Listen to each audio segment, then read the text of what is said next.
الحمد لله رب العالمين والصلاة والسلام على أشرف الأنبياء والمرسلين نبينا محمد وآله وصحبه أجمعين اما بعد. رب العزت کا ظلم سے منزہ ہونا قرآنی مضامین ہمارے چل رہے ہیں. انسان بہت چھوٹی سی مخلوق ہے، لیکن اس کو اپنے سمجھ اور اپنی عقل پہ بسا اوقات اتنا زوم ہو جاتا ہے کہ یہ رب العالمین کی حکمت اور دانائی اور اس کے عدل پر کسی وقت معترض ہوتا ہے. بنیادی طور پر انسان جو اس کی جو نفسیاتی حالت ہے وہ دراصل جب اس کے ساتھ کوئی بھی دوسری رائے ٹکراتی ہے تو وہ اس کو متہم ٹھہراتا ہے، اس کو مشکوک ٹھہراتا ہے. اور بسا اوقات یوں ہوتا ہے کہ اللہ رب العزت کی حکمت اور دانائی کے ساتھ اس کی عقل کا ٹکراؤ ہوتا ہے، تو کیونکہ یہ اپنے آپ کو بہت بڑا سمجھتا ہے تو یہاں تک چلا جاتا ہے کہ پھر رب العالمین کو ظلم اور ناانصافی کا الزام دینا شروع ہو جاتا ہے، اور جو کہ اس کے جہالت کی اور اس کے ظلم کی انتہا ہے. کیونکہ وہ عقل جو اس کو یہ بات سجھاتی ہے وہ اس کی چھوٹی سی جو کھوپڑی ہے اس کے اندر اس کی تخلیق ہے، اللہ تعالیٰ نے پیدا کی ہے یہ عقل. ورنہ گدھے کے دماغ کا حجم جو ہے یا ہاتھی کے دماغ کا حجم ہو سکتا ہے زیادہ ہو انسان کے حجم سے، تو لیکن یہ ہے کہ اس کے اندر اس کی کھوپڑی میں یہ عقل، یہ دانائی جتنی سی دی ہے وہ اللہ رب العزت نے دی ہے. جس پر اس کو چاہیے تو یہ تھا کہ اس کا صرف شکر کرے، اور جہاں اس کی دانائی کے ساتھ ٹکرائے تو وہاں یہ اپنی دانائی کو الزام دے، نہ کہ اس کی دانائی پر معترض ہو. لیکن یہ چیز صرف اور صرف ایمان والے کو نصیب ہوتی ہے، اور جو ظالم ہے وہ خدا پر سیدھا الزام دھرنا شروع کر دیتے ہیں. امام ابن تیمیہ کہتے ہیں کہ یہ جو قدریہ ہیں جو کہ ظاہر ہے یعنی جو عقیدہ قدر کا انکار کرتے ہیں اور پھر جبر کے قائل ہو جاتے ہیں. جبر یعنی دھونس، کہ خدا استغفر اللہ دھونس ہے، تو مطلب وہ تقدیر جو ہے، جو انسان کی جو آزادی ہے اس کا تو انکار کر دیتے ہیں.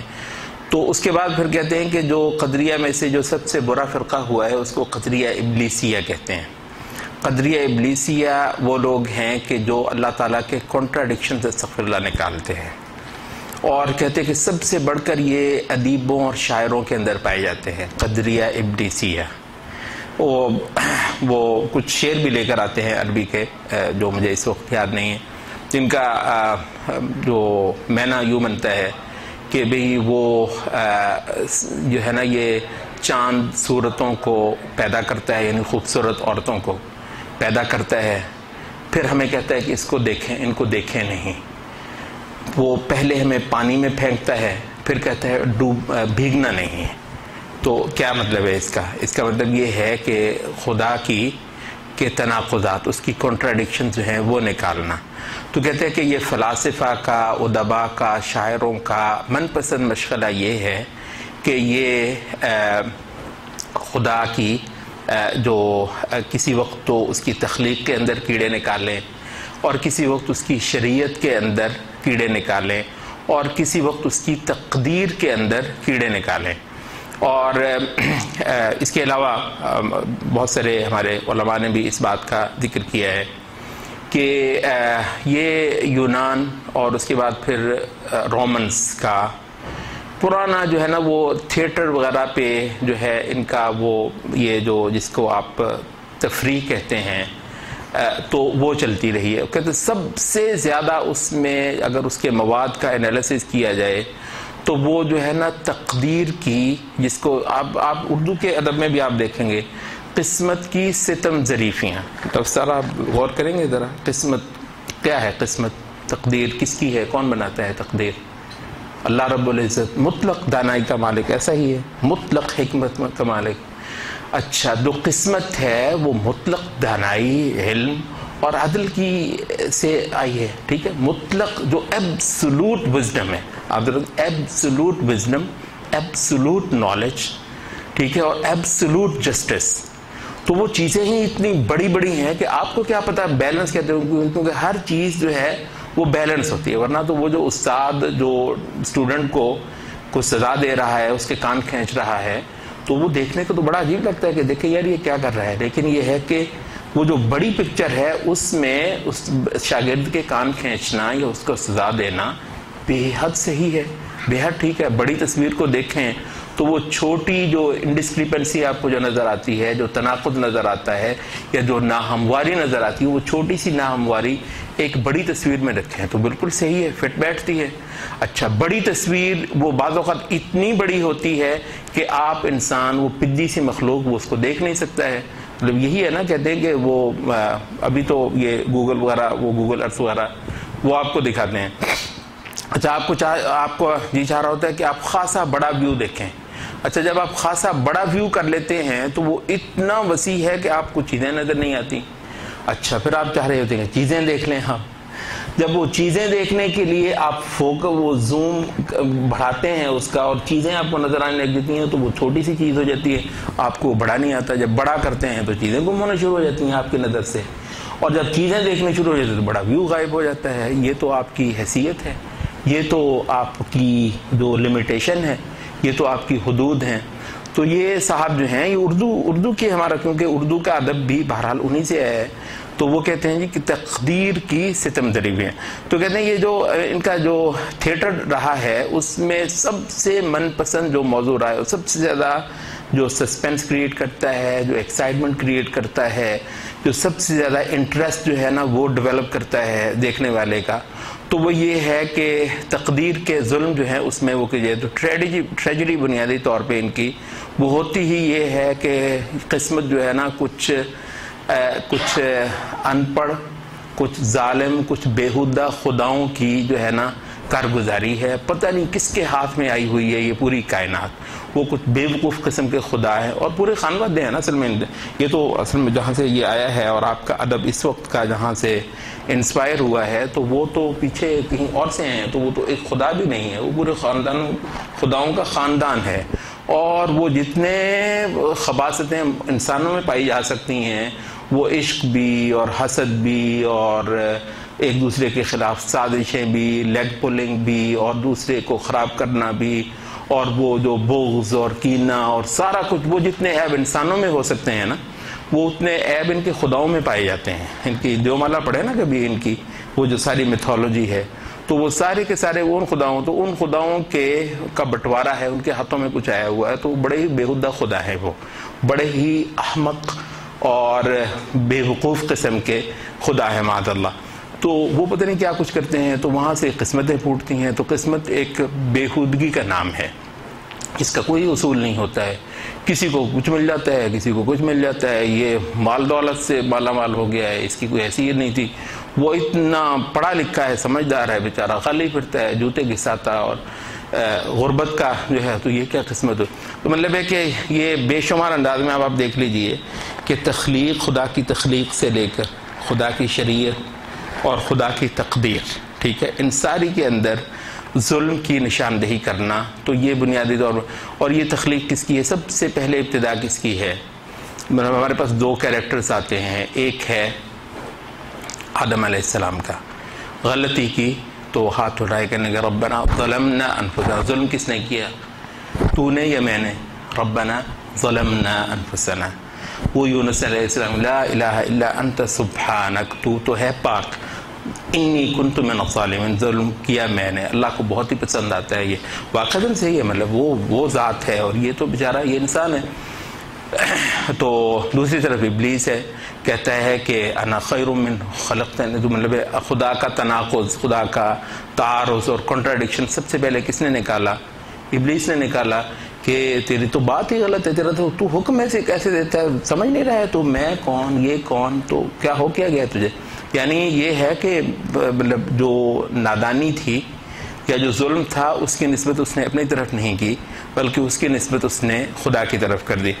تو اس حوالے سے یہ کچھ جہتیں تھیں جو مطلب قرآنی بیان جہاں اللہ رب العزت سے ظلم کو جو ہے مطلب مستبد ٹھہرایا جاتا ہے اور اللہ تعالیٰ کو ظلم اور ناانصافی سے منزہ اور مبرہ ٹھہرایا جاتا ہے، تو دراصل یہ توحید کا ایک بہت بڑا مبحث ہے، توحید کا ایک بہت بڑا مضمون ہے، اللہ تعالیٰ کے درست تعارف کا اور بندگی اپنی جو ہے، کیونکہ بندگی ہے ہی غیر اللہ کو جو ہے وہ سب کا سب الزام دینا اور اللہ تعالیٰ کو منزہ مبرہ کرنا، اور تسبیح دراصل ہے ہی یہ کہ اللہ تعالیٰ کی پاکی بیان کی جائے، کیونکہ ایسے بڑے بڑے عیوب جو ہیں وہ تو کسی انسان میں پڑے ہوں تو معیوب ہوتے ہیں، تو برے لگتے ہیں، کچھ آئیے کہ وہ خالق کے اندر پائے جائیں، تو جو عبادت ہے ہی اللہ رب العزت کی تسبیح اور اس کی پاکی بیان کرنا۔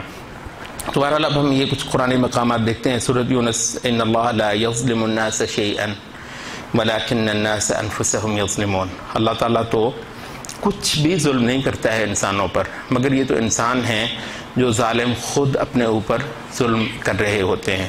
اور جبکہ یہ آگے چل کر ہم دیکھیں گے کہ وَيَعْفُو عَنْ كَثِيرٍ، ابھی بہت کچھ وہ معاف کر دیتا ہے تمہیں، وہ اتنا کچھ ظلم کرتے ہو تم اپنی جانوں پہ، اتنا کچھ کرتا ہے، سارے کا بدلہ دینے پر آئے تو تم مارے جاؤ، تو بہت سارا وہ معاف کر دیتا ہے۔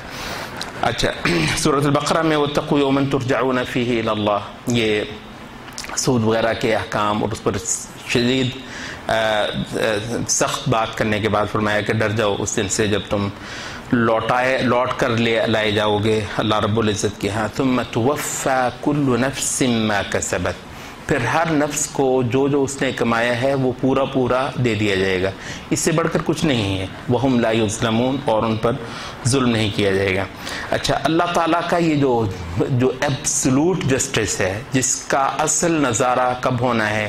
قیامت کے روز، تو وہ جو ہے اس پر بے شمار آیات آتی ہیں کہ جس میں اللہ تعالیٰ سے ظلم کو جو ہے وہ مستبد ٹھہرایا گیا ہے اور اللہ تعالیٰ کے عدل اور اس کے انصاف کا تذکرہ کیا گیا ہے۔ فَكَيْفَ إِذَا جَمَعْنَا لِيَوْمٍ لَا رَيْبَ فِيهِ، کیا حال ہوگا اس دن جب ہم ان سب کو اکٹھے کر لیں گے اس روز جس میں کوئی شک نہیں ہے، وَوُفِّيَتْ كُلُّ نَفْسٍ مَا كَسَبَتْ وَهُمْ لَا يُظْلَمُونَ، ہر نفس کو وہ پورا دے دیا جائے گا جو اس نے کمایا ہے، ان پر ظلم نہیں کیا جائے گا۔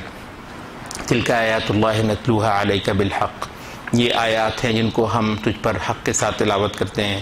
وَمَا اللَّهُ يُرِيدُ ظُلْمًا لِلْعَالَمِينَ، اس میں یہ ہے مطلب کہ ظلم کرنا تو دور کی بات ہے، اللہ تعالیٰ ظلم کا ارادہ ہی نہیں کرتا جہانوں پر۔ اسی طریقے سے دو تین جگہوں پر یہ آیا ہے کہ ذَلِكَ بِمَا قَدَّمَتْ أَيْدِيكُمْ، کسی کا یہ ذَلِكَ بِمَا قَدَّمَتْ يَدَاكَ، یہ دیکھو اے انسان، اے بنی آدم، یہ عین وہ چیز ہے جو تمہارے اپنے ہاتھوں نے بھیجا تھا، ہم نے صرف اس کو محفوظ کر دیا ہے۔ وَأَنَّ اللَّهَ لَيْسَ بِظَلَّامٍ لِلْعَبِيدِ، اللہ تعالیٰ بالکل اپنے عباد پر، بندوں پر ظلم کرنے والا نہیں ہے۔ من عمل صالحا فلنفسه، جس نے نیک عمل کر لیا تو اس نے اپنے جان کے لیے عمل کر لیا۔ ومن اساء فعليها، جس نے برائی کر لی تو اس نے اپنی جان کے لیے مصیبت کھڑی کر لی۔ وما ربك بظلام للعبید، تمہارے رب کو کیا پڑی ہے کہ وہ اپنے بندوں پر ظلم کرے، تو وہ قطعی طور پر انسانوں پر۔ سورۃ قاف میں ایک بڑا خوفناک سا منظر جو ہے وہ دکھایا جاتا ہے، جہاں انسان اور وہ اس کا جو قرین تھا، جو شیطان تھا، جو اس کو اکسایا کرتا تھا، جو اس کا ہمزاد تھا، اور یہ اس سے جو ہے وہ لیتا تھا، برائی کی تحریک لیتا تھا، وہ اس کی مدد کرتا تھا، تو ان کی خوب نبھتی تھی، پوری زندگی جو ہے ان دونوں کا آپس میں جو ہے نا وہ تعاون رہا۔ قیامت کے روز یہ دونوں لڑ پڑتے ہیں، یہ اس کو الزام دیتا ہے، وہ اس کو الزام دیتا ہے۔ تو وہاں پر اللہ رب العزت فرمایا کہ قال لا تختصموا لدی، رب العزت فرمائے گا میرے حضور جھگڑا نہیں کرو، تمہیں پتہ نہیں کس کی عدالت میں کھڑے ہو، میرے ہاں جھگڑا مت کرو۔ وقد قدمت الیکم بالوعید، جبکہ میں نے تمہیں جو وعید تھی وہ پوری طرح پہنچا دی تھی، جو ہے نا وعید کا مطلب جو دھمکی ہوتی ہے، جو وارننگ ہوتی ہے، وہ میں نے تمہیں پہنچا دی تھی۔ ما یبدل القول لدی، اب جو میں نے فیصلہ کر دیا میرے ہاں فیصلہ تبدیل نہیں ہوتا. وما انا بظلام للعبید, میں نے کچھ بندوں پر ظلم تھوڑا کرنا ہوتا ہے. تو مطلب ہے کہ یہ جو اپیل بھی ہوتی ہے کیا ہوتی ہے کہ ہو سکتا ہے اس میں کوئی کمی رہ گئی ہو نا, تو رب العزت کے ہاں کیا کمی رہنی ہے کہ وہاں پر اپیل ہونی ہے. اچھا, یہ تو ہو گیا اس کا ایک پہلو. اب ایک جو ہے یہ شریعت کے حوالے سے ہے. لا یکلف اللہ نفسا الا وسعها, اللہ تعالیٰ کسی کو مکلف بھی نہیں کرتا. اب وہ ہو گیا. اب ایک اور چیز کا میں وہ تمہید میں تذکرہ کرنا بھول گیا ہوں. یہ سب سے بڑھ کر شریعت پر معترض جو طبقے یہ اسلامی تاریخ میں رہے ہیں, صوفیہ کے کچھ طبقے ہیں, آپ نے کچھ تو وہ دیکھے ہوں گے. ویسے انہوں نے وہ ایک گھڑ لی, ایک ہوتی ہے یہ طریقت اور ایک ہوتی ہے شریعت. تو طریقت کی تو کیا بات ہے, اور جس کو طریقت مل جائے تو اس کے ہاں اس کو پھر شریعت کی کیا ضرورت رہ جاتی ہے. تو ہوتے ہوتے شریعت کی تحقیر کرنا, اور پھر ہوتے ہوتے شریعت کا تمسخر اڑانا. اچھا, یہ وجہ ہے کہ آپ یہ دیکھتے ہیں شریعت بتانے والا کون ہوتا ہے مسلمان معاشرے میں. شریعت بتانے والا کون ہوتا ہے, شریعت کے احکام لوگوں کو سمجھانے والا فقیہ. آپ نے دیکھا کہ اردو ادب کے اندر بھی ایک وہ جسے کہتے ہیں ایک گالی ہے, فقیہ شہر. سنا ہے کبھی آپ نے فقیہ شہر کیا مطلب ہے؟ یعنی فقیہ شہر کا لفظ جب بھی آئے گا اس کے ساتھ کوئی نہ کوئی بری, کوئی نہ کوئی انسان دشمنی, یہ اس سے جو ہے نا وہ انسان ہنس سے نہیں دیکھے جاتے, برداشت نہیں ہوتے. لوگ خوش ہوں تو فقیہ شہر کو تکلیف ہونی شروع ہو جاتی ہے. تو فقیہ شہر کیا ہے مطلب ہے؟ فقیہ شہر در اصل یہ رقیب ہے, ٹھیک ہے, جو کہ اس ظالم کا جو کہ ملتوں کے فرق کو ملیامیٹ کرنا چاہتا ہے, جو شرابوں کی تعریفیں کرنا چاہتا ہے. فقیہ شہر اس کے لیے کوڑے تجویز کرتا ہے, آپ کو پتہ ہے. مطلب یہ شراب کا حسن کے بغیر اس کا شعر نہیں ہوتا, اور اس شراب پہ کوڑے جو ہے وہ فقیہ شہر لگواتا ہے. ٹھیک ہے, اس کو چاہیے بدکاری کا حرام کرنا, وہ فقیہ شہر اس کو بتاتا ہے. یہ چاہتا ہے کہ یہ جو دین کی قائم کردہ جو حدیں ہیں مسلمان اور کافر کے مابین فرق, یہ ساری کی ساری جو ہیں وہ منہدم ہو جائیں. تو وہ فقیہ شہر اس کا تحفظ کرتا ہے, وہ لوگوں کو اللہ کی بتائی ہوئی حدیں بتاتا ہے. تو یہاں سے شریعت کا مذاق اڑانا, اور مطلب یہ بسا اوقات ہم وہ اس کو ایسے لے لیتے ہیں, اس کے پیچھے بہت بڑی پورا ایک عقیدہ ہوتا ہے. یہ جو ہے نا یہ کاڑے حرف کتاب باندھے نقشے دین عذاب باندھے, مطلب یہ ہمارے خیال میں تو مطلب یہ ہے نا کون سی کتابیں ہیں بھئی, یہ کون سی کتابیں ہیں کالے حرف کتابوں کے, کون سی کتابیں؟ اصل میں تو وہی ہے وہ جو ایک رسہ کشی ہے, کانفلکٹ ہے نا اس شاعر کی یا اس من موجی انسان کی فقیہ شہر کے ساتھ, جو اس کو اللہ تعالیٰ کی حدیں بتاتا ہے. تو وہ ہے. اس کے علاوہ آپ یہ دیکھیں خاص طور پر پنجابی شاعری میں یہ جو کچھ صوفی شعراء ہیں, مطلب یہ آخری درجے کے ملحد ہیں, آخری درجے کے ملحد ہیں. شریعت پر آپ دیکھیں گے اتنی چوٹیں ہیں, لیکن بہت مطلب اس انداز سے کی ہوئی ہیں کہ ایک جو بندہ ان کے اس میں ٹرانس میں آیا ہوا ہو, اس کو سمجھانے کے لیے آپ کو اچھا خاصا کھولنا پڑتا ہے, پھر اس کو سمجھ آتی ہے. وہ اس کو ورنہ کچھ اور معنی پر ہی محمول کرتا ہے. لیکن یہ کہ جو بندہ حقیقت جانتا ہے, جو اہل شریعت اور ان اہل الحاد کے مابین چلی آئی ہے, جس بندے کو اس پورے کا پتہ ہے, اس کو ایک لمحے کی بھی دیر نہیں لگتی, وہ پوری طرح سمجھتا ہے کہ یہ کہاں ہو رہا ہے. تو دراصل شریعت کو جو ہے نا وہ بےہودگی, حماقت, ظلم, انسانوں پر جو ہے وہ سختی اور انسانوں کی خوشیوں کو دیکھ کر برداشت نہ کرنا, یہ سب جو ہے نا وہ شریعت کو اٹھوایا جاتا ہے, جس کو بظاہر جو ہے وہ فقیہ شہر پر ڈال کر تو ایک چیز کو پردے میں رکھا جاتا ہے. تو یہاں پر جو ہے وہ شریعت اللہ تعالیٰ کی کتنی رحمت ہے شریعت کے اندر. لا یکلف اللہ نفسا الا وسعها, اللہ تعالیٰ کسی کو مکلف کرتا ہی نہیں ہے مگر اس کی طاقت کے مطابق. عبادت تو کرنے آئے یا نہیں آئے یہاں اس دنیا کے اندر, عبادت تو کرنی ہے یا نہیں کرنی؟ عبادت اسی طرح سے نہیں کرنی پھر تو آپ کافر نہیں. عبادت کرنے میں البتہ یہ نرمی, یہ چھوٹ, یہ گنجائش, یہ رخصت, اس کا شریعت نے حد و کوئی حد نہیں چھوڑی ہے. تو مطلب لیکن یہ ہے کہ معاشرے کو پاک رکھنا, صاف رکھنا, غلاظتوں, نجاستوں, گندگیوں سے بچانا. اور آپ کو پتہ ہے مطلب کہ صاف ستھرا رہنے کے لیے آپ کو اچھی خاصی توبہ کرنی پڑتی ہے. مطلب ایک نفس کو, ایک جسم کو صاف ستھرا کرنے کے لیے آپ کو کچھ سٹرگل کرنی پڑتی ہے. کچھ آئی کہ پورا معاشرہ آپ نے صاف ستھرا رکھنا ہو۔ اچھا، تو اس میں فرمایا کہ لہا ما کسبت وعلیہا ما اکتسبت، وہ اس کو جو اس نے کمایا، مطلب جس طرح بھی اس نے کما لیا نیکی، جیسے بھی مومن نے کما لی وہ اس کی ہوئی اور اس کو اس کا اجر ملنے والا ہے۔ وعلیہا، البتہ اس پر جو گناہ ہے، مکتسبت، وہ نہیں کہ جو کسی بھی طرح اس نے کما لی، بلکہ جو اس نے باقاعدہ نیت سے کمائی، جو اس نے باقاعدہ توجہ کے ساتھ، محنت کے ساتھ، اسٹرگل جس برائی کے لیے اس نے کی، تو وہ اس کو ملے گی، ورنہ اللہ تعالیٰ اس پہ پکڑ نہیں کرنے والا ہے۔ سورۃ المومنون میں بھی یہ مضمون آتا ہے کہ وَلَا نُكَلِّفُ نَفْسًا إِلَّا وُسْعَهَا، کہ ہم کسی نفس کو اس کی طاقت سے بڑھ کر مکلف نہیں کرتے۔ وَلَدَيْنَا کتاب، اور ہمارے پاس ایک دستاویز ہے، يَنطِقُ بِالْحَقِّ، جو بالکل پورا حق بول کر بتا دے گی قیامت کے روز، وَهُمْ لَا يُظْلَمُونَ۔ اچھا، پھر یہ بتایا کہ اللہ تعالیٰ کے ہاں کتنا فارمولا کیسا رحم والا ہے۔ من جاء بالحسنۃ فلہ عشر امثالها، جو ایک نیکی لے آیا اس کو اس کا 10 گنا دیا جائے گا۔ رب العزت مہربانیوں کی حد کرتا ہے۔ ومن جاء بالسیئۃ فلا یجزی الا مثلها، اور جو کوئی برائی لے کر آیا ہوا تو اس کو اس کا کئی گنا نہیں بلکہ اتنا ہی اس کو دیا جائے گا۔ وہم لا یظلمون، اور ان پر کوئی ظلم نہیں کیا جائے گا۔ سورۃ النساء میں کہ ان اللہ لا یظلم مثقال ذرہ، اللہ تعالیٰ ایک ذرہ برابر ظلم کرنے والا نہیں ہے۔ وَإِن تَكُ حَسَنَةً يُضَاعِفْهَا، ہاں اگر نیکی ہوئی ہو تو اس کو بہت گنا وہ بڑھا دینے والا ہے۔ وَيُؤْتِ مِن لَّدُنْهُ أَجْرًا عَظِيمًا، پھر اس کے بعد خود اپنے پاس سے بہت زیادہ اجر عطا فرمانے والا ہے۔ یہی بیان جو ہے سورۃ النساء میں 2 بار آتا ہے۔ ہم ذرا سرسری طور پر آگے گزرتے ہیں۔ سورۃ الاسراء میں یوم ندعو کل اناس بامامہم، ہم ہر ایک کو اس کے اعمال نامے کے ساتھ بلائیں گے۔ فمن اوتی کتابہ بیمینہ فاولئک یقرؤون کتابہم، جن لوگوں کو دائیں ہاتھ میں دیا جائے گا وہ تو اس کو پڑھیں گے مزہ لے لے کر۔ ولا یظلمون فتیلا، وہ ایک فیتے جتنا، ایک دھاگے جتنا جو ہے وہ ظلم ان پر نہیں ہوگا۔ سورۃ الکہف میں آتا ہے بل زعمتم ان لن نجعل لکم موعدا، تم نے تو سوچ یہ رکھا تھا اصل میں کہ ہم نے کوئی ایک دن مقرر ہی نہیں کرنا ہے حساب کتاب کا، تم تو اصل میں اس چکر میں تھے۔ وہ وضع الکتاب، اب وہ کتاب لا دھری گئی ہے اعمال نامے۔ فتر المجرمین مشفقین مما فیہ، اور مجرموں کا ڈر کر اب برا حال ہو رہا ہے، ان کو اس دن کی تیاری نہیں کی تھی۔